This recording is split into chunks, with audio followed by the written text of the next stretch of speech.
Estados Unidos que reafirma la colonia. ¿Por qué ir una vez más ante el Comité de Descolonización de la ONU?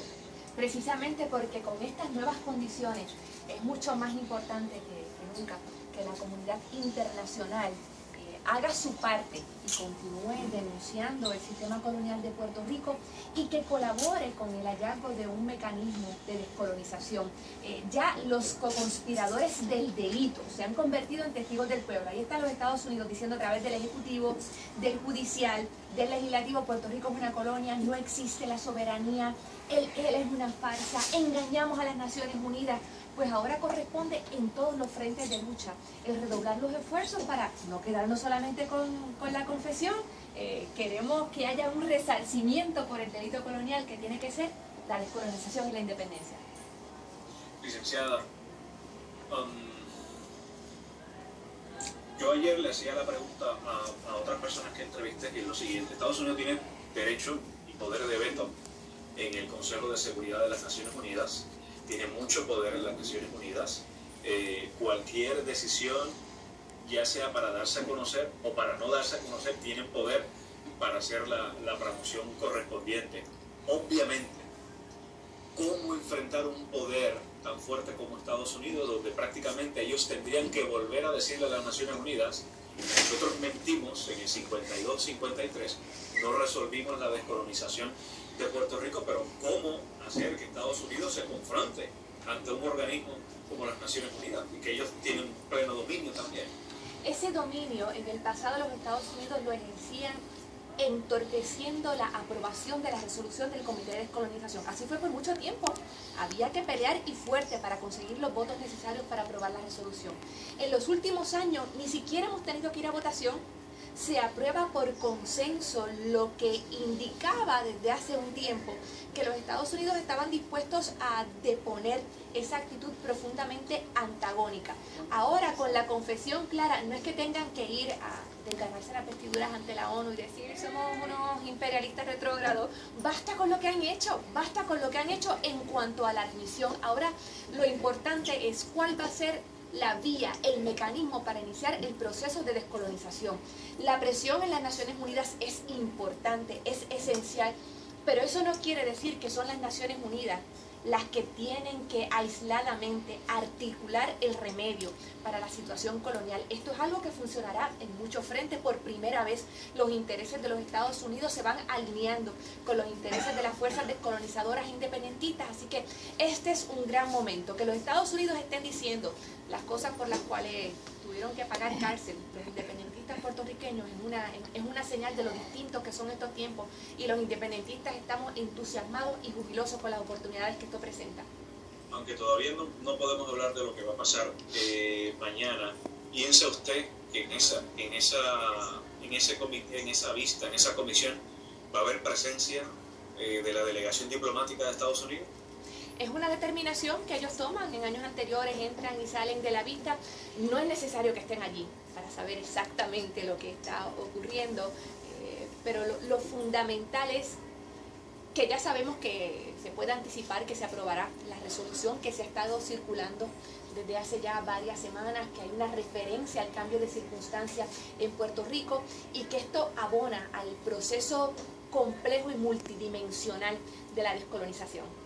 Y ahora con el Partido Popular tomando la vía del anexionismo con su propuesta de estadidad, sí o no, pues ya vemos, los tiempos realmente están cambiando. Es lo que decía Betance, que los tiempos han de cumplirse, esos tiempos llegaron. Eso voy. Después de la presentación mañana ante la Comisión y ante el Comité de Descolonización, ¿cuál es la expectativa una vez las Naciones Unidas tengan esa contundencia del mensaje? ¿Qué esperan al respecto? Nosotros esperamos la intervención por diversas vías de la comunidad internacional, pero también en Puerto Rico, hacer el trabajo que nos toca. El martes se celebrarán vistas públicas sobre los proyectos de estatus que el Partido Popular no quiso tocar en 32 meses con los proyectos de asamblea de estatus engavetados, y ahora, el día en el que faltarán solamente 4 días 4 días para que se acabe el periodo de aprobación de medidas de todo el cuatrenio, el Partido Popular está como San Pablo en el camino de Damasco. Vieron la luz y quieren atender el tema del estatus. Y ya han adelantado lo que harán. No es asamblea de estatus. Se entregaron a la propuesta de los estadistas. Se van con estadidad, sí o no. Eso quiere decir que en Puerto Rico ya todo el mundo está ubicado en sus posiciones, ya cada cual está en su trinchera. Y la trinchera nueva del Partido Popular es la vía al anexanismo. Licenciada, muchas gracias. Muchas gracias a ti. Saludos a todos, Ricardo. En el tiempo muy limitado, pero gracias por todo. Muchas gracias a ti. Gracias por eso. Nos vemos. Claro. Okay. Para el independentismo puertorriqueño, al igual que los compañeros de las comunidades puertorriqueñas. Bienvenidos a todas. Aquí se encuentra una persona que ha hecho en los últimos tiempos una contribución muy importante para explicar lo que es la lucha por la independencia, para explicar la raíz del colonialismo. Y yo quisiera que antes de dirigirme a ustedes, les hablara a alguien que ustedes conocen de hace muchísimo tiempo, el amigo, el hermano Nelson Denis.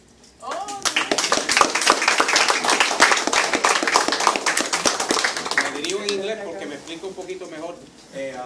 I just wanted to actually just lend a couple of words with respect to our next governor and la presidenta de la República de Puerto Rico.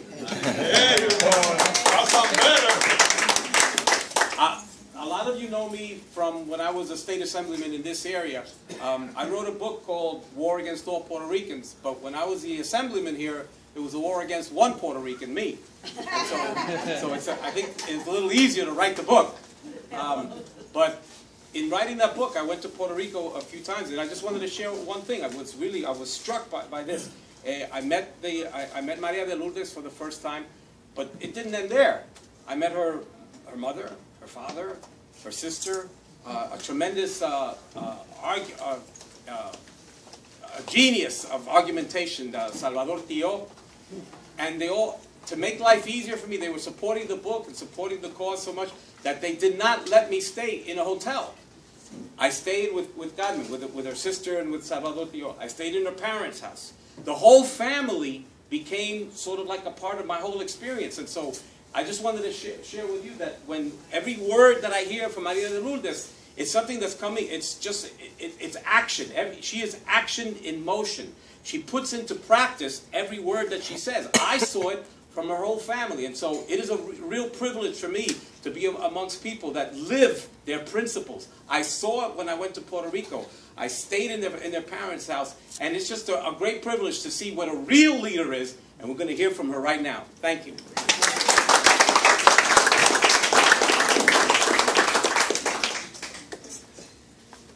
Como ustedes saben, mi presencia en Nueva York se debe a que mañana se celebrará la vista del Comité de Descolonización, este peregrinaje anual que comenzó hace muchos años con Juan Maribra y con Rubén Berrío, que ahora incluye una lista de 60 peticionarios que vamos a estar mañana dirigiéndonos al comité.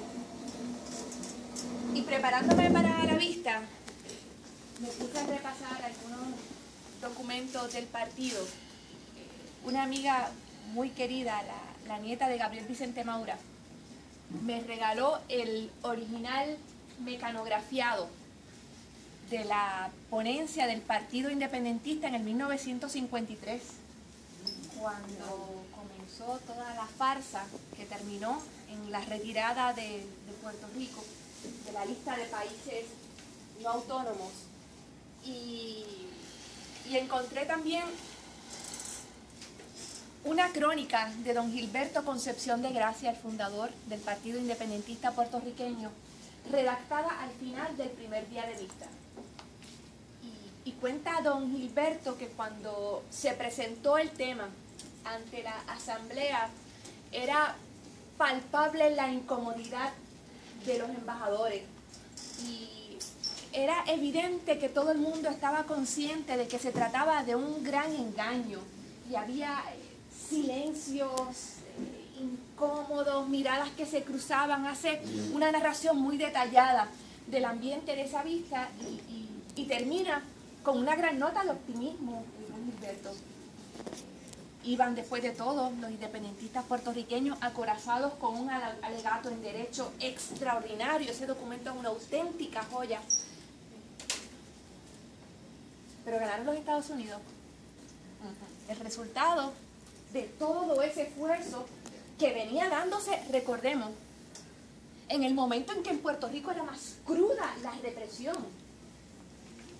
Estamos hablando de la ley de la mordaza, estamos hablando de la revolución nacionalista de Jayuya, del comienzo formal del carpeteo, que destinaba enormes cantidades de recursos públicos a mantener expedientes criminales de los independentistas puertorriqueños, gente encarcelada por querer que en Puerto Rico mandáramos los puertorriqueños, juicios en los que la bandera de Puerto Rico se presentaba como exhibit. Hay unas fotos maravillosas en el libro que escribió Ivonne Acosta, la palabra como delito. Ese libro recoge los discursos por los cuales fue encarcelado don Pedro. Y están las fotos de los fiscales en el Tribunal Federal exhibiendo como si fueran armas, como si fuera un cargamento de droga. Las banderas que encontraron en la casa de un independentista puertorriqueño, y eso es prueba de un delito. En ese marco es que se dieron esas vistas en las Naciones Unidas en el 1953. Y de ahí en adelante continuó aumentando la marginación, la represión, la persecución, que con el tiempo ha ido tomando distintas formas. En los tiempos más recientes, la invisibilización del independentismo, en la que ha sido cómplice los medios de comunicación corporativos, y que gracias a la tecnología estamos tratando de rodear un cerco que es muy grande, muy poderoso.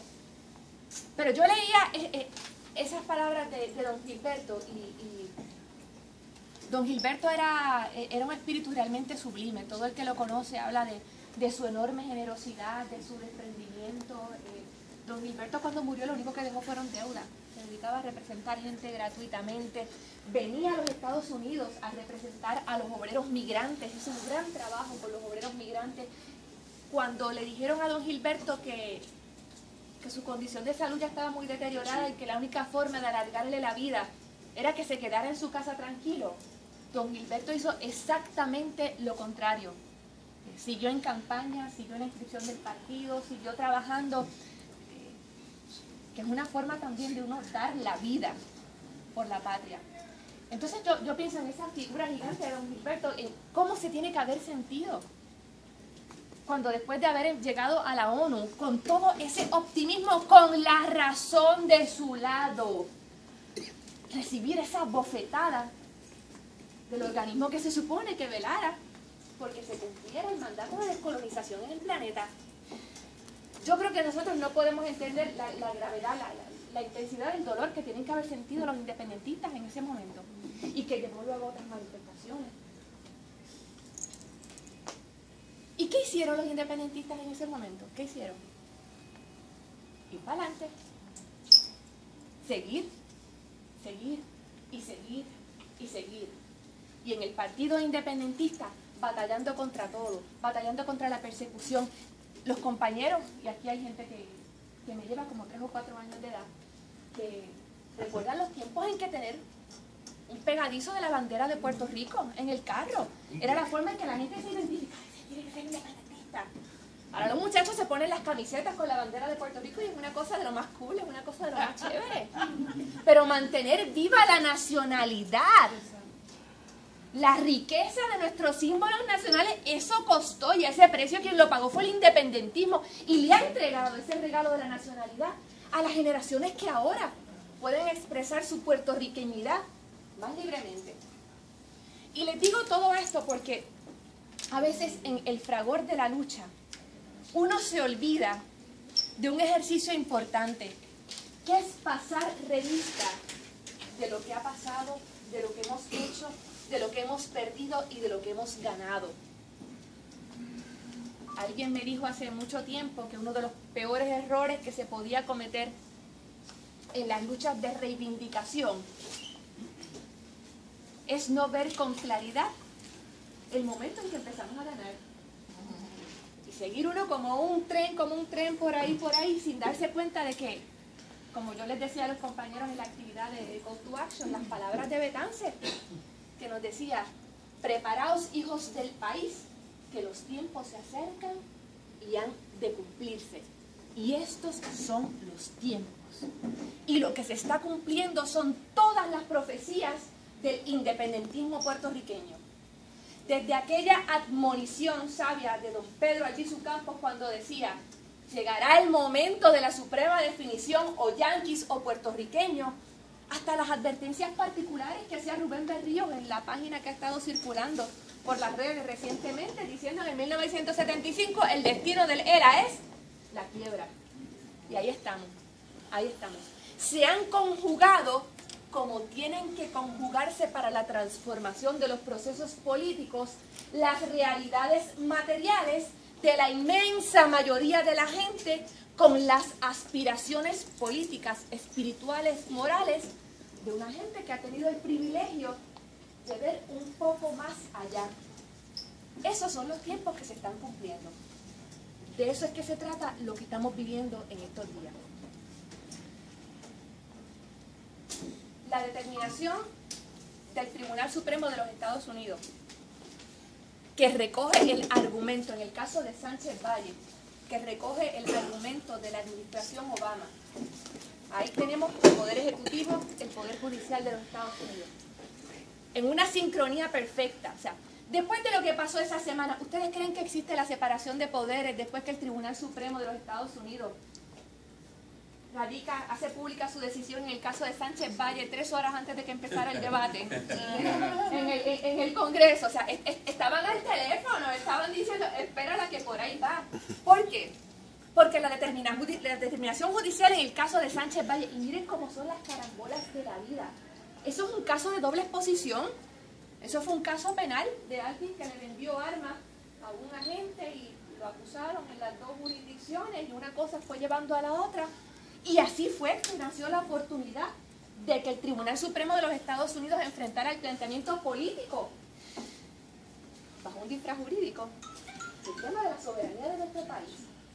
Y ese es el fundamento para lo que a todo el mundo en Puerto Rico ha horrorizado, que es la determinación del Congreso, la Cámara de Representantes, ahora está en vía al Senado, de aprobar la legislación que representa la imposición de la dictadura en nuestro país.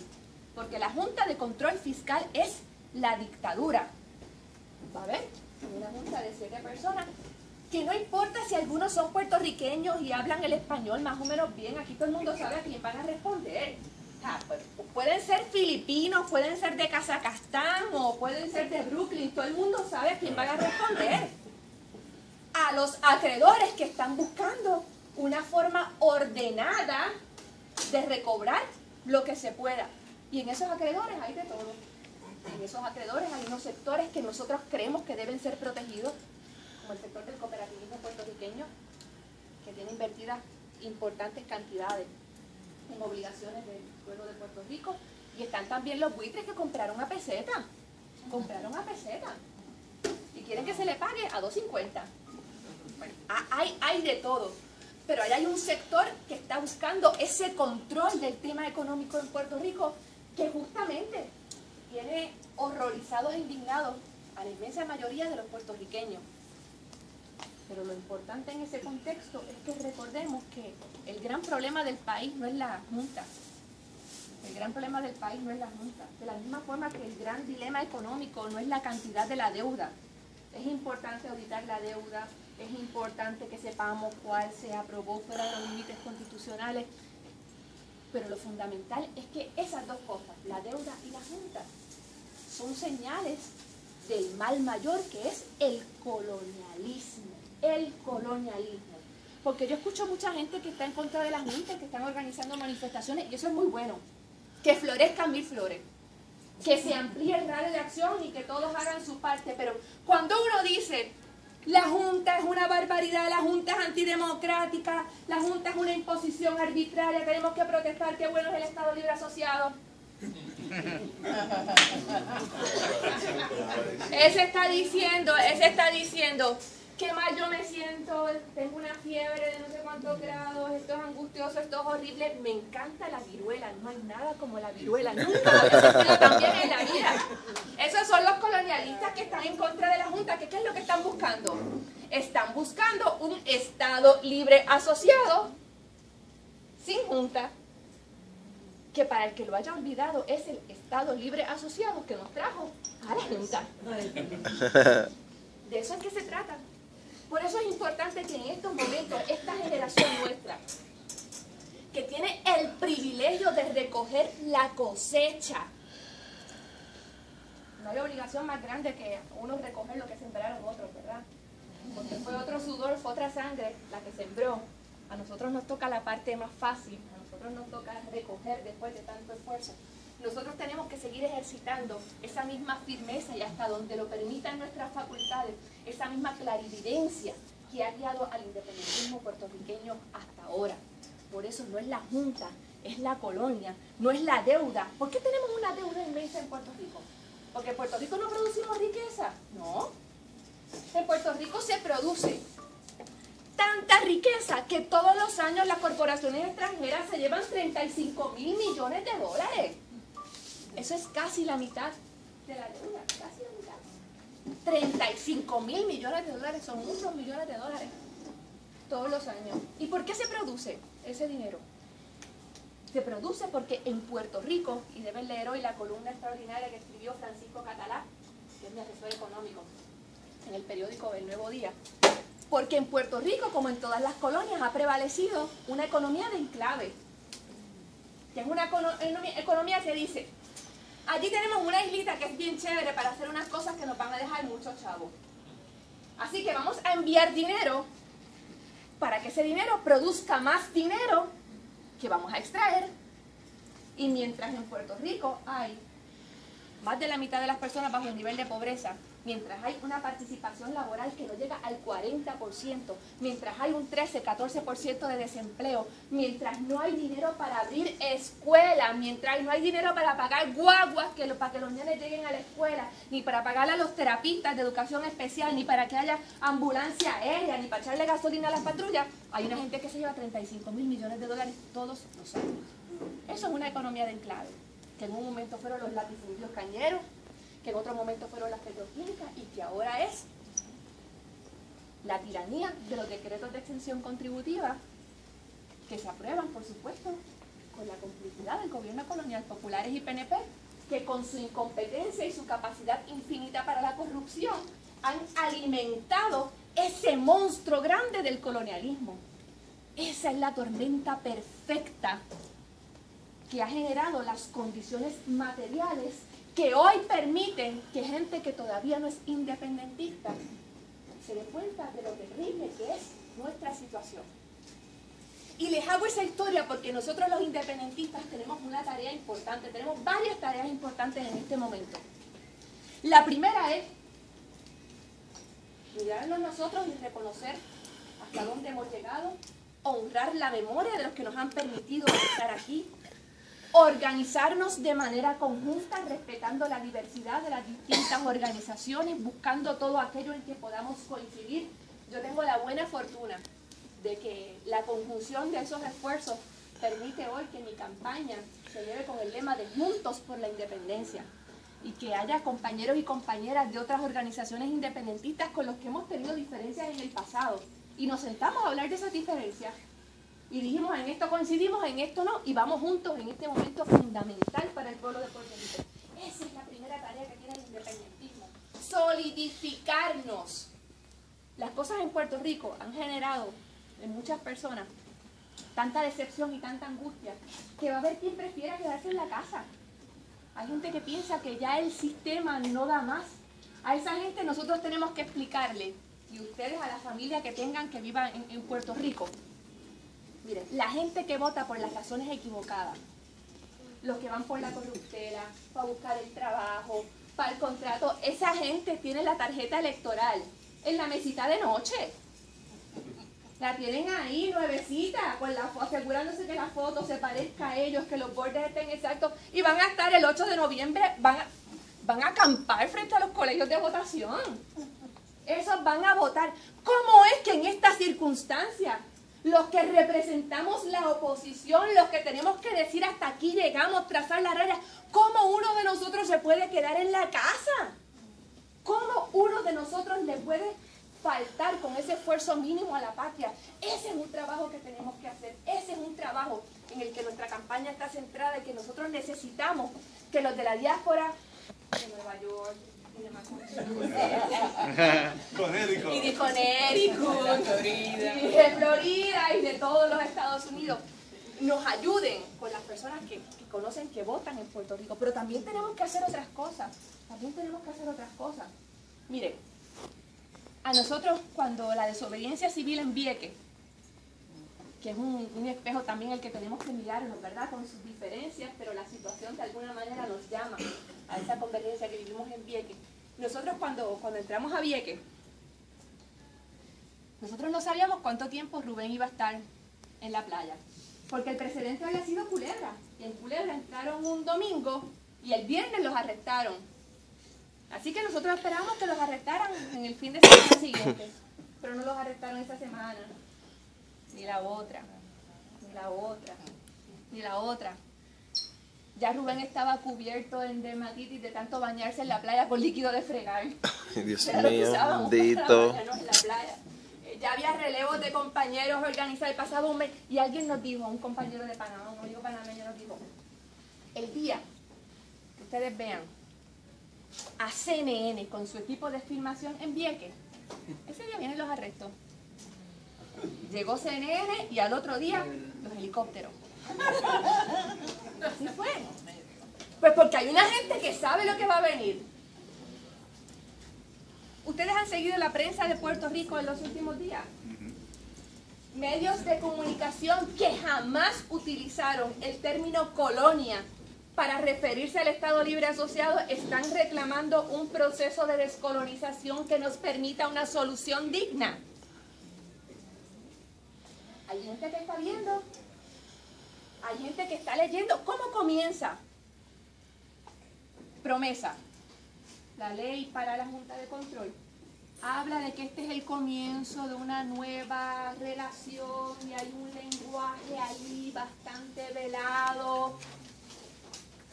Lo dijo Betance, los tiempos se acercan y han de cumplirse. Y eso quiere decir que este es el momento para que el independentismo también tienda puentes hacia aquellos que todavía no son independentistas.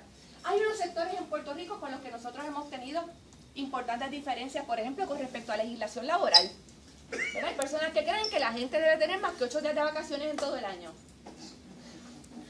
Y que se debe reducir el salario mínimo. Tú sabes de todo eso. Y que eso de que las mujeres estén cogiendo licencia de maternidad para que se le olvide es que las mujeres parimos y con eso contribuimos a la perpetuación de la raza humana. O sea, si no, pues hay gente que cree que solo debe ser un elemento de responsabilidad social. Hay gente con la que tenemos diferencias en cuanto a eso. Pero con esos mismos sectores tenemos unas coincidencias que no tiene ningún otro sector. Eric les hablaba del tema de las leyes de cabotaje, que para alguna gente se ha convertido en una cruzada.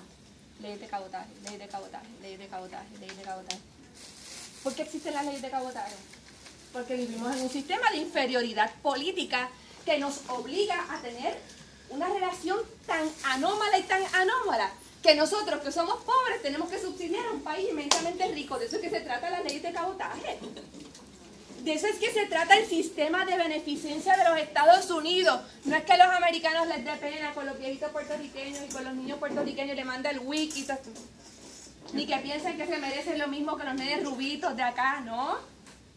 Es que todo eso se consume y termina enriqueciendo al capital estadounidense. ¿Y por qué todas esas cosas existen que permite que llegue solamente la mercancía privilegiada por los Estados Unidos y nosotros no podemos controlar los arbitrios? Porque eso lo imponen los americanos. Existe por el Estado Libre Asociado, existe porque ese es un sistema de inferioridad política. Pues si estamos contra eso, pero estamos con el Estado Libre Asociado, estamos, como dice el amigo Pablo Catalán en la columna de hoy, en lo que se llama la paradoja de Busset, un teólogo de la corte de Luis XIV que decía que Dios se ríe de aquellos que se lamentan de las consecuencias, pero se congratulan de las causas. Dios debe estar muerto de la risa en esos días, debe estar como si le hicieran cosquillas. Porque vemos cómo todavía esos sectores a los que tenemos que acercarnos, les falta un tramo para entender que la independencia de Puerto Rico ya no es solamente el imperativo moral que defendemos los independentistas y que hemos defendido por décadas, es que es la única salida material posible para Puerto Rico. Mañana podemos tener el mejor mecanismo de reestructuración de la deuda. Mañana puede aparecer un genio de las finanzas. Y ya hay un premio Nobel que va a trabajar con los amigos del Centro de la Nueva Economía, Stiglitz. Va a trabajar junto con Ocampo, junto con José Antonio Campos, tienen un proyecto y puede intervenir mucha gente y alguien puede diseñar un gran proyecto de reestructuración de la deuda.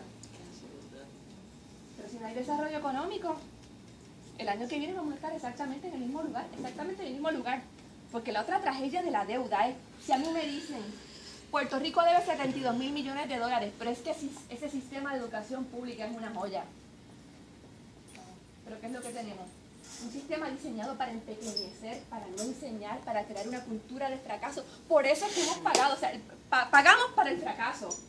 Si alguien me dice, debemos 72 mil dólares, pero en Puerto Rico, persona que necesita un médico, tiene acceso mañana a servicios médicos, pero tenemos gente que tiene que esperar 3 semanas para que un ortopeda pediátrico le dé al nene que se fracturó el brazo. Ahí está, ¿verdad? Todas esas realidades materiales que nos tocará a nosotros también transformar.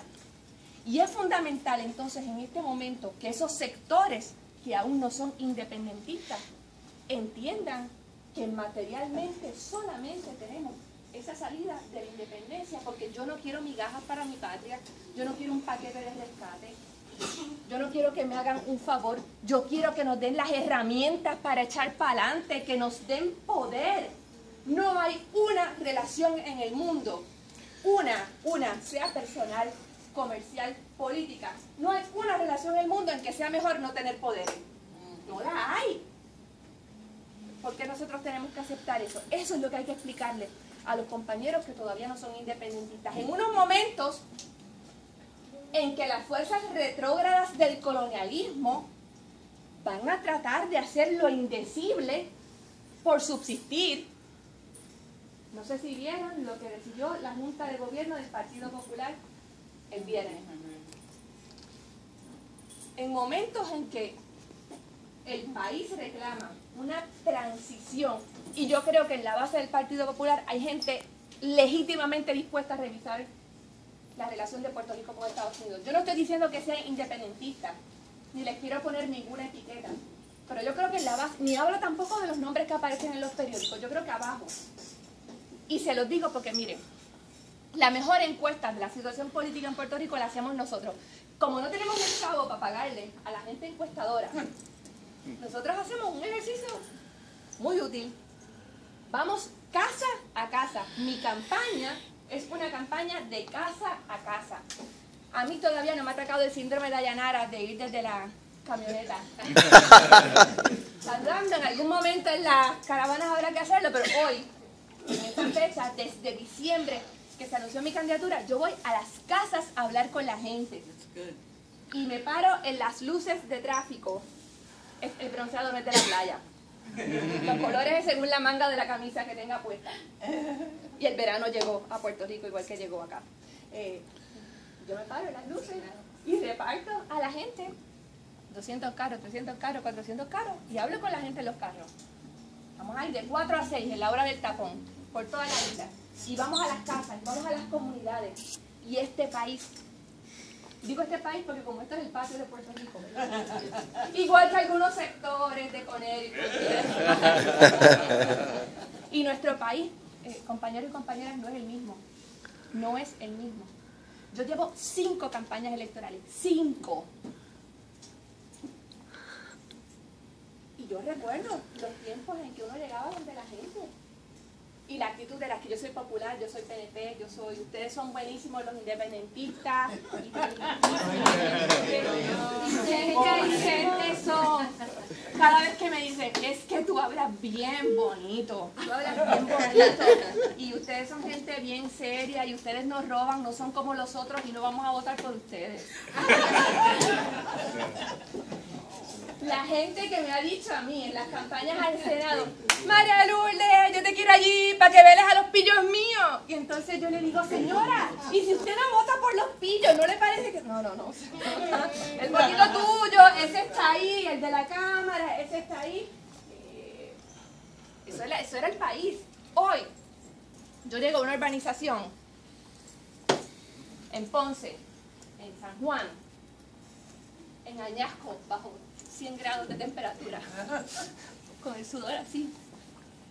Y la gente me dice, esto hay que cambiarlo, hay que tumbar a esos dos, es que esto no puede ser. Un señor me decía, aquí eran los populares. Y los estadistas que le dicen a uno, yo todavía con la estadía, pero PNP yo no soy, ya yo no soy, esos son un montón de corruptos. Es otro país. Y mucho de eso tenemos que lograr que se transforme en acción política, porque como yo le explico a la gente, con la queja y el escándalo no hacemos nada. Tenemos que hacer lo que a cada uno le toque, ¿verdad? La política opera en dos direcciones. Yo puedo quemar la suela recorriendo toda la isla, me puedo quedar sin voz hablando en foro. Puedo hacer todos los sacrificios, pero necesitamos que eso, el país lo devuelva en votos, que esa transformación venga de la gente. Pero eso está siendo posible de una forma que no era posible hace unos años. Y dentro de ese país que está cambiando, siguen esos sectores recalcitrantes que están diciendo, no, aquí nos vamos a aferrar a lo que realmente importa. El candidato a comisionado residente del Partido Popular, Héctor Ferrer, dijo, siempre hay alguien que se le zafa algo. Muy cándidamente dijo, no, es que en este momento lo importante es que ganemos las elecciones y después bregamos el tema del estatus.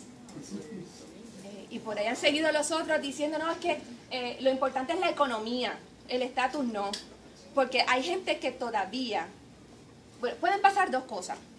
O mienten descaradamente, que es muy malo, o no lo entienden, que yo creo que sea peor. Es peor. No hay un tema que se vincule más al tema del estatus que el tema económico. El que diga que la economía no tiene que ver con el estatus, o es un mentiroso con una vocación irrefrenable para, como dice un amigo mío, es tímido para la verdad. Son tímidos para ver, o son unos incompetentes. O las dos cosas, porque hay ocasiones en que se hace infeliz conjunción en una sola persona o en muchas personas, como las que han gobernado el país. Pero dicen eso. ¿Y qué ha hecho entonces el partido que ha defendido el colonialismo? Renegaron del proyecto de Asamblea de Estatus que los llevó a la gobernación. El caballito de batalla del Partido Popular fue, vamos a convocar a la Asamblea de Estatus. Para que tengan una idea, que era lo que estaba diciendo a Ricardo en Telemundo. Nosotros radicamos, mi proyecto de Asamblea de Estatus está radicado desde septiembre del 2013. Para esa misma fecha se radicaron otros proyectos. Ahora mismo entre Cámara y Senado hay 9 proyectos radicados. Eso fue en septiembre. Se radicaron unos proyectos unos días antes, unos proyectos unas semanas después. En noviembre de 2013, como este es un tema tan importante, se designó una comisión especial conjunta, que hay muy pocas, que incluye miembros de Cámara y Senado para que atendieran exclusivamente esos proyectos. Noviembre del 2013. Pasó noviembre, pasó diciembre, enero, febrero, marzo, abril, mayo, junio, julio, agosto, septiembre, octubre, noviembre, diciembre, enero, febrero, marzo, 32 meses, o 33, por ahí estamos. ¿Y qué hizo el Partido Popular? Como es ahora la suprema definición. ¿Y qué dijo el Partido Popular? Caramba, yo coqueteé mucho con los independentistas, pero a la hora de la hora, para donde me voy es para donde puedan pescar más votos, porque son más los estadistas, y como es más importante el proceso electoral que el tema del estatus, allá el pasto es más azul, por no decir que es más verde, que somos nosotros. Y por ahí se van. Eso es lo que acaba de hacer el Partido Popular Democrático, abrazar la propuesta tradicional del anexionismo puertorriqueño. ¿Cuándo pensábamos nosotros que íbamos a ver esto? Entonces, miren, yo no es que sea una persona profundamente espiritual, sé que aquí hay algunas personas que sí lo son, pero de alguna forma esto nos tiene que llamar a una reflexión de cómo se han ido encadenando circunstancias. Yo le decía a Nelson que su libro, Guerra contra todos los puertorriqueños, que ha sido una sensación en Puerto Rico, se ha leído más que Harry Potter. Es el libro más comentado desde no sé cuándo. Llegó como para marcar por ahí fue que se abrió la represa. Llegó en el momento justo. Y ahí empezaron a darse las señales más evidentes de la crisis económica, que son las señales de lo más profundo, que es el deterioro del sistema colonial. Y ahí comenzaron los Estados Unidos a enviar mensajes un poco velados. Ahí comenzó la discusión de los casos, del caso del Tribunal Supremo. Ahí comenzó el tema de la quiebra criolla, que también es otra determinación importante del Tribunal Supremo de los Estados Unidos. Un poco por si alguien no tiene claro, que he hecho mucha referencia al caso de Sánchez Valle. Lo que decidió el Tribunal Supremo de los Estados Unidos fue lo siguiente. Dice, en Estados Unidos hay distintos tipos de soberanía. Está la soberanía de la federación, los Estados Unidos. Está la soberanía de los estados, que se deriva desde la época colonial, cuando de ahí traspasaron esa soberanía. Están los estados. Están las tribus indígenas. O sea que si nosotros nos hubiéramos quedado en Caguanas y en Tibet, seríamos soberanos. De taínos nos habría ido mejor. Y están los territorios que no tienen ninguna soberanía, ninguna, dice el Tribunal Supremo de los Estados Unidos. El nivel de soberanía o de autonomía de Puerto Rico con respecto al Congreso de los Estados Unidos es como el de un municipio con respecto a un estado. O sea que el ERA completo es como uno decir el Junta, que es el pueblo de origen. El gobernador tiene el mismo poder que tiene el alcalde de la Junta. Porque dice el Tribunal Supremo de los Estados Unidos, bajo el esquema constitucional de la cláusula de los poderes plenarios del Congreso, the ultimate source of power, la fuente última del poder, va a ser siempre el Congreso de los Estados Unidos. Y la Constitución de Puerto Rico, dice el Tribunal Supremo, no fue realmente un ejercicio de voluntad política de los puertorriqueños. Fue una concesión del Congreso de los Estados Unidos que aprobó la Ley 600, que le dijo a la Convención Constituyente, reúnanse y miren a ver qué sacan de ahí y me lo envían para acá. Y cuando lo envió al Congreso, ¿qué hicieron? Esto no me gusta, esto se queda, esto se va, ahora pueden votar por eso. Por lo tanto, es lo que dice el Tribunal Supremo, toda facultad del gobierno del Estado Libre Asociado, ya que se deriva de la Constitución del ELA que lo crea, y esa Constitución no es otra cosa que una criatura del Congreso, es legislación federal, todas esas acciones van a estar supeditadas siempre a la voluntad congresional. Ese es el fundamento jurídico, ese es el razonamiento para la decisión del Supremo, que es a su vez lo que permite que el Congreso haga barbaridades como promesa. Y en esas circunstancias es que estamos viendo esa desesperación política de algunos sectores del país que ahora ha tomado la forma de acercarse, en el caso del Partido Popular, al movimiento anexionista. ¿Qué quiere decir esto? La raya está ahí, la raya está trazada. Este es el momento para que el independentismo aproveche estas circunstancias que de nuevo nos permiten el privilegio de cosechar lo que sembraron otros antes que nosotros. Yo estoy profundamente entusiasmada. Nosotros en el partido, ¿verdad? Y ustedes que conocen tanta gente que ha luchado tanto acá, saben que mucho nos ha costado llegar hasta aquí, que mucho nos ha costado. Y el independentismo puertorriqueño en los Estados Unidos ha sido un baluarte de resistencia. O sea, se ha sobrevivido la nacionalidad en las entrañas del monstruo, y se ha sobrevivido ese anhelo de libertad por encima de las otras 1000 preocupaciones que como comunidad distinta tienen en un país extranjero. Yo conozco, y ustedes conocen, puertorriqueños nacidos aquí, son tan boricuas como nosotros los de la isla. Son nacidos aquí, son tan puertorriqueños como nosotros. Y son de alguna forma que tiene que ser una situación compleja espiritualmente, de alguna forma son extranjeros en el suelo que lo vio nacer, porque su corazón sigue estando en la isla donde vivieron sus papás o sus abuelos. Así de fuerte es nuestra nacionalidad, que no es algo que pase con otras inmigraciones. El caso de los puertorriqueños es distinto. Nosotros tenemos todavía ese asunto sin resolver, que es la definición de nuestra condición política, que ahora apunta a que se va a atender, gracias a la coincidencia por 1000 razones, de los intereses de los Estados Unidos y de los intereses de las fuerzas descolonizadoras. Y yo quisiera pensar que lo que nos espera es un futuro en que podamos no antagonizar con los Estados Unidos. Mi problema no es con el pueblo de los Estados Unidos, mi problema es con el sistema colonial, Y algún día tendremos una relación de dignidad y de igualdad con los Estados Unidos, como la tendremos con Chile, con Argentina, con México, con Trinidad y Tobago, con Venezuela, con Nicaragua, con lo que es nuestro entorno natural caribeño y latinoamericano. Y en estos momentos, compañeros y compañeras, mi llamado es: hay que estar jubilosos, hay que estar entusiastas. Esta es una lucha que se acerca al momento de la gran victoria, y eso es lo que tenemos que transmitir. Hay trabajo que hacer, como les decía Eric, la militancia cibernética está chévere, pero hay que ir para la calle. Cuando el call to action convoque, todo el mundo para donde sea.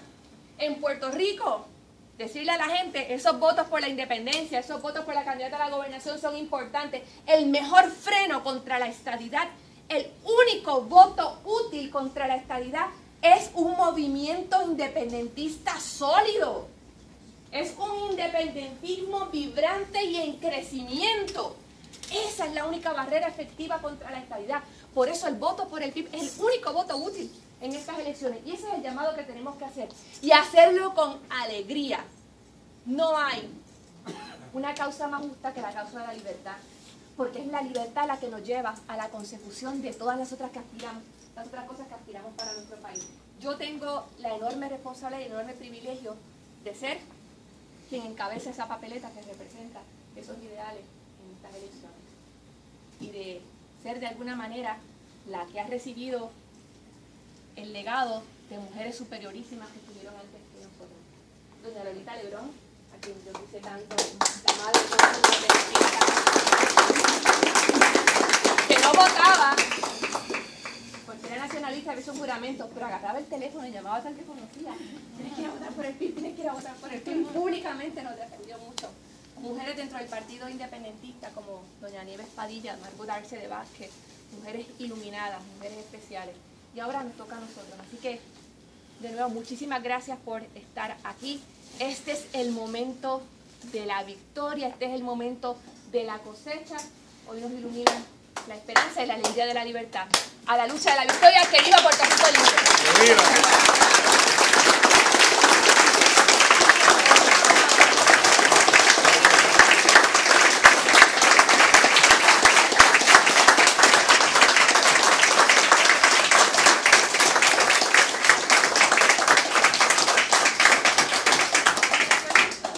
Un momento el sombrero de fotógrafo para, bueno, momento de las preguntas.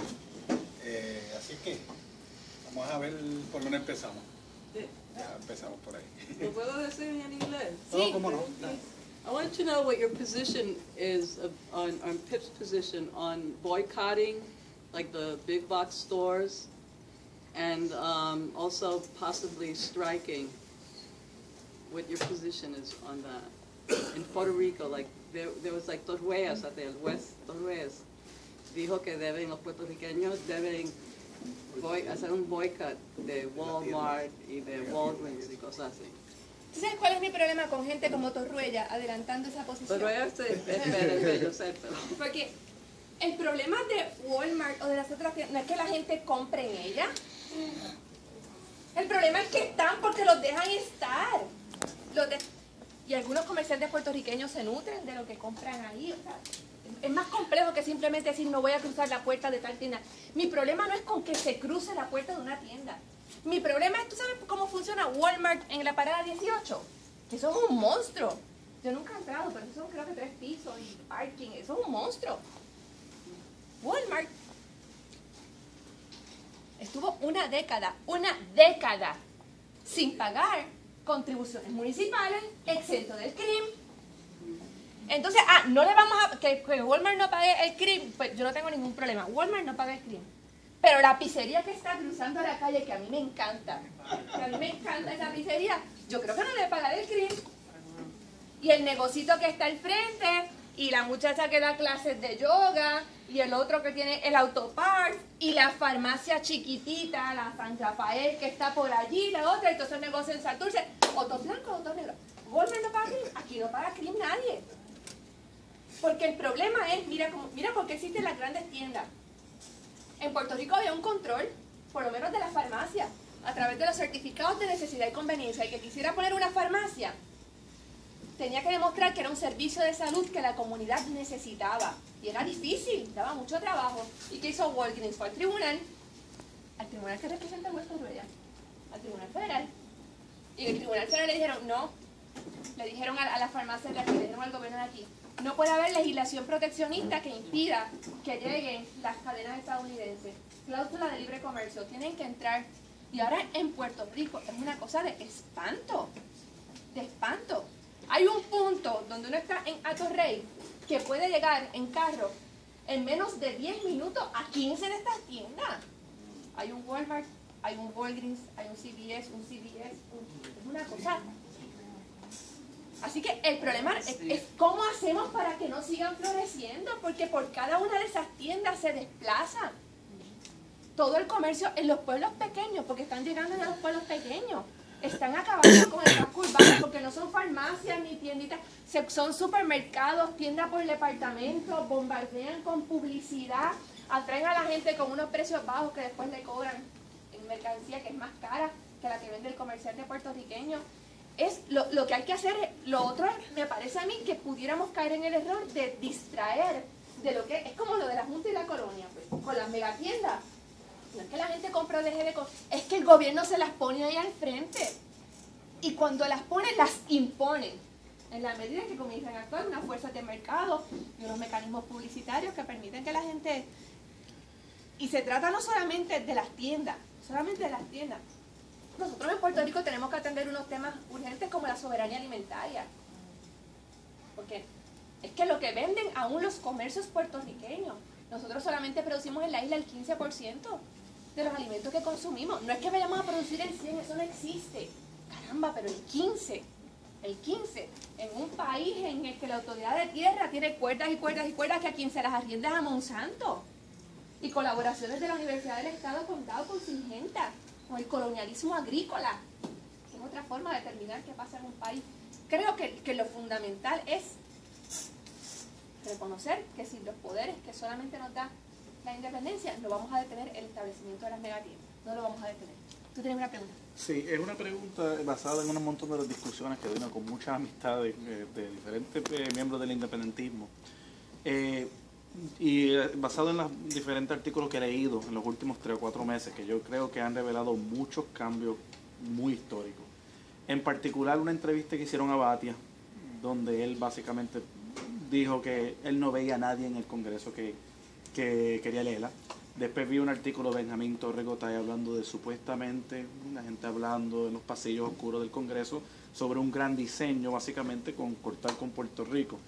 Yo quería oír la opinión tuya, basada quizás con lo que estás escuchando de los asesores tuyos en el Congreso y aquí en los Estados Unidos, sobre qué verídico hay esencialmente con esta teoría de que quizás detrás de promesa, o promesa como un preámbulo a un divorcio, a que los Estados Unidos básicamente se ha decidido de que Puerto Rico ya no le conviene económicamente, que para qué vamos a seguir mandando Section 8, Medicare, Social Security, si ellos básicamente lo que quieren es las bases militares y el consumerista. ¿Qué de cierto hay de esa presión a nivel congresional para la independencia o a lo mínimo República Social de Puerto Rico, básicamente terminando lo que tiene? Un médico me decía que Puerto Rico no necesita políticos en este momento, que necesita buenos abogados de derecho de familia. Porque este es el marido que se ha portado muy mal con su compañera. pero que ahora está buscando el divorcio por consentimiento mutuo. Y entonces pues ahí hay que negociar, ¿verdad? Cómo va a ser la pensión, cómo va. Me decía eso un poco en broma, pero es que hay algo de eso. Puerto Rico ya no tiene para los Estados Unidos los atractivos que tenía hace 20 o 30 años, y vi que fue fundamental en eso. Vi que fue fundamental en eliminar el interés geopolítico militar en la isla, y cuando a eso se añade un sistema económico colapsado porque es el sistema que crearon los Estados Unidos. O sea, aquí está el doctor Frankenstein negando la paternidad del monstruo. Porque este es su bebé. Los Estados Unidos lo que están diciendo, el mensaje a través del caso de Sánchez Valle, a través de Promesa, a través de la decisión en el caso de Quiebras también, es que en Puerto Rico se inició un proyecto colonial y un día no se dieron cuenta y dijeron, no salió mal. ¿Y ahora qué? Yo creo que los Estados Unidos están en el ¿y ahora qué? Yo no creo que haya todavía un diseño específico de cómo solucionar el problema. Mira, Vieques tomó 3 años de desobediencia civil y cientos y cientos y cientos y cientos de personas en la cárcel para que se tomara una decisión que desde el principio se sabía que tenían que tomar. Estamos hablando del país que hasta los años 70 tuvo una división de caballería en sus Fuerzas Armadas. El país más poderoso del mundo en los años 70 tenía caballos para que la gente los montara en la guerra. Bueno, son las incongruencias, son las paradojas de un sistema muy complicado. Yo creo que los Estados Unidos están, vamos a ponerlo así, uno puede decir con tranquilidad, están revisitando su posición en cuanto a Puerto Rico. Y en ese punto es que nos tenemos que encontrar. ¿Cuál va a ser el mecanismo? Bueno, pues nosotros creíamos que lo ideal era la Asamblea de Estatus. La realidad política, que le ha dado la mayoría a gente que creía en ese mecanismo y ahora no, pues nos pone en una situación distinta. Pues, ¿qué vamos a hacer? Y ahí es que es importante que la decisión, por eso vuelvo al tema esencial del independentismo con una sola voz, que lo que vaya a pasar, que todavía no lo podemos definir, estemos todo el mundo en el mismo canal, en sintonía. Ok, tengo una pregunta. Yo cuando viví en Puerto Rico, cuando niño, no conocía a Betance ni al Vicio, conocía a Batman y a Robin. Porque la televisión Batman y Robin, y no tomé más Vicio. Yo tengo una día, no tomé más Vicio, porque me da Coca-Cola. Todavía existe ese bloqueo mediático en Puerto Rico que habla de Batman y Robin, no de Betance y al Vicio. Y me hablaba mucho de Mujer Maravilla y no de Oliva Lebrón. ¿Eso ha cambiado o continúa en Puerto Rico? Yo creo que está peor que nunca. Está peor que nunca. Y no por la televisión, que la televisión pues sigue sus normas corporativas y de auspicio. La educación en Puerto Rico, la forma en que ha invisibilizado, por eso les decía que después de la marginación y la persecución, la estrategia más efectiva es la invisibilización. Yo veo muchas escuelas superiores y voy a universidad y a veces hablo con nenes hasta más pequeños. He estado con grupos para nenes de escuela elemental. Hay jóvenes en Puerto Rico que nunca escucharon hablar del carpeteo. Tú le dices al carpeteo, no tienen idea de eso, no tienen idea.